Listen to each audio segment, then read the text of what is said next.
નાનાથી લઈને મોટાને ભાવે તે સરસ એવું ચક્કાકેદાર મૂળાની ભાજીનું શાક બનાવવાનું છે। આજે હું પંજાબી સ્ટાઇલથી મૂળાની ભાજીનું શાક બનાવવાની છું। તો ચાલો ત્યારે બનાવી લઈએ। તો જય શ્રી કૃષ્ણ, જય અંબે બધાને। કેમ છો બધા?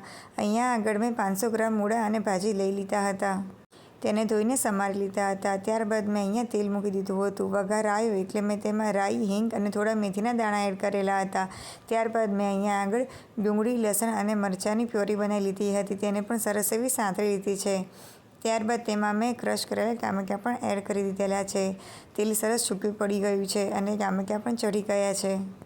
હવે ત્યારબાદ આપણે એમાં બેઝિક મસાલા એડ કરી દઈશું। અહીંયા આગળ મેં થોડું હળદર, ધાણા જીરું પાવડર, મીઠું, થોડો પાઉંભાજી મસાલો અને થોડો છોલે મસાલો પણ એડ કરેલો છે। પાઉંભાજી અને છોલે મસાલાનું મિક્સિંગ કરીને એડ કરશો આ શાકમાં તો તેનો સ્વાદ ખૂબ જ સરસ આવે છે। મસાલાને પણ સરસ આપણે કૂક કરી લેવાના છે। આપણા મસાલા કૂક થઈ ગયા છે। હવે ત્યારબાદ આપણે એમાં મૂળો અને ભાજી પણ એડ કરી દઈએ અને સરસ એવું તેને મિક્સ કરી લઈએ।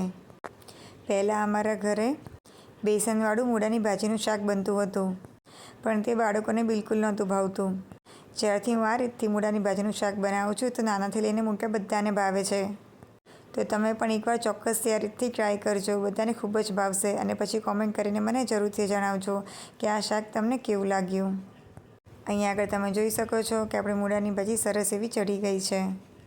હવે આપણે તેને મિક્સ કરીને એકવાર ચેક કરી લઈશું। તમારા ઘરે મૂળાની ભાજીનું શાક કઈ રીતથી બને છે તે પણ મને જરૂરથી જણાવજો। અહીંયા આગળ મેં 2 ચમચી જેટલી રતલામી સેલનો ભૂકો લઈ લીધો હતો।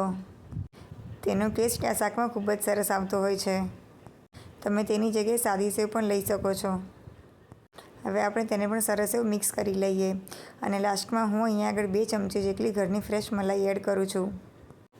તેને પણ સરસ એવી રીતે આપણે મિક્સ કરી લઈએ અને અહીંયા આગળ મેં 1 ચમચી જેટલો કેચઅપ પણ એડ કરી દીધેલો હતો।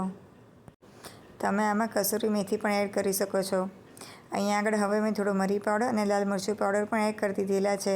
તેને પણ આપણે સરસ એવું મિક્સ કરી લઈશું અને આ શાકને આપણે સર્વ કરી લઈએ। તો છે ને એકદમ ચટકાકેદાર ટેસ્ટી એવું મૂળાની ભાજીનું પંજાબી સ્ટાઇલ શાક। એની સાથે મેં લચ્છા પરાઠા, પુલાવ, સલાડ અને છાશ એડ કરેલી છે। છાશની ઉપર મેં વઘાર કરેલો છે।